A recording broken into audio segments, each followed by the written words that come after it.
సాహితీ మిత్రులకు మౌనశ్రీ మల్లిక్ నమస్కారం. చాలామంది సాహితీ మిత్రులు పాట రూపకల్పనకు సంబంధించి నన్నొక ప్రశ్న అడుగుతూ ఉంటారు. అదేంటంటే, పల్లవిలో ఏం రాయాలి?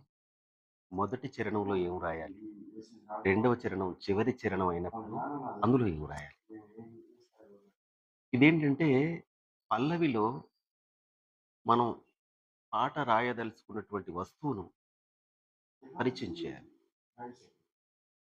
మొదటి చరణంలో ఆ వస్తువును విశ్లేషించాలి. అలాగే రెండవ చరణం అంటే చివరి చరణం ఏదైతే ఉంటుందో, ఆ చివరి చరణంలో ఆ పాట తాలూకు విచారణ జరగాలి. ఆ విచారణ తాలూకు జడ్జిమెంట్ ఏదైతే ఉంటుందో, తీర్పు ఏదైతే ఉంటుందో దాన్ని ప్రకటించాలనమాట. అంటే పల్లవిలో పాట వస్తువును పరిచయం చేయాలి. మొదటి చరణంలో ఆ వస్తువును విశ్లేషించాలి. రెండవ చరణం అంటే చివరి చరణంలో విచారణ జరిగిన తర్వాత ఆ తీర్పును సాధికారికమైనటువంటి తీర్పును ప్రకటించాలనమాట. ఇది పాట యొక్క స్వరూపం. Thank you so much. Follow చేయొచ్చుగా.